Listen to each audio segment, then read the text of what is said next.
ഒരുപാട് ആഗ്രഹിച്ച് ചെയ്തൊരു കാര്യം നേഴ്സുമാർ ഒറ്റ നിമിഷം കൊണ്ട് കട്ട് ചെയ്ത് കളഞ്ഞത്.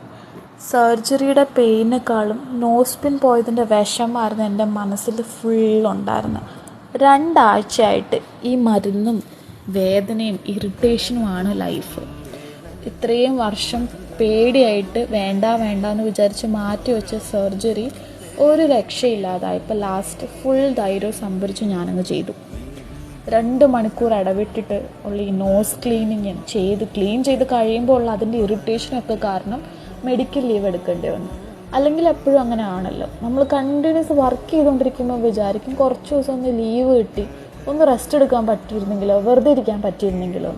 അതേസമയം വെറുതെ ഇരുന്നാലോ, എന്തിനാ വെറുതെ ഇരിക്കുന്നത്, പണിയെടുത്താൽ മതിയായിരുന്നു, ഒന്ന് ലോഗിൻ ചെയ്യാൻ പറ്റിയിരുന്നെങ്കിലോ എന്ന് ആലോചിക്കും. ഇങ്ങനെ ഒന്നും ചെയ്യാനില്ലാണ്ട് ആവശ്യമില്ലാണ്ട് ഓവർ തിങ്ക് ചെയ്ത് വെറുതെ എന്തിനാണ് എൻ്റെ ടൈം വേസ്റ്റ് ആക്കുന്നതെന്ന് വിചാരിച്ചിട്ട് ഞാൻ തന്നെ കണ്ടുപിടിച്ചതാണ് ഈ പെയിൻറ്റിങ്. കുറച്ച് എൻഗേജ്ഡ് ആയിട്ടിരിക്കുമല്ലോ എന്ന് വിചാരിച്ച്.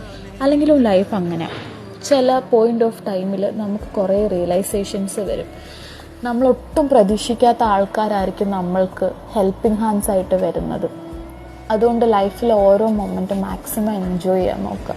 ചുറ്റുമുള്ള ആൾക്കാരെയൊക്കെ കാണാൻ ശ്രമിക്കുക. നമ്മൾ ചിലപ്പോൾ നമ്മുടെ ഓപ്പോസിറ്റ് നടന്നു വന്നപ്പം ജസ്റ്റ് ഒന്ന് ചിരിച്ചു, ആ ചിരി കൊണ്ടായിരിക്കും ഒരാളുടെ ദിവസത്തിൽ എന്തെങ്കിലും മാറ്റം ഉണ്ടായത്, അല്ലെങ്കിൽ അയാളുടെ ലൈഫിൽ എന്തെങ്കിലും ഒരു ചേഞ്ച് ഉണ്ടായത്.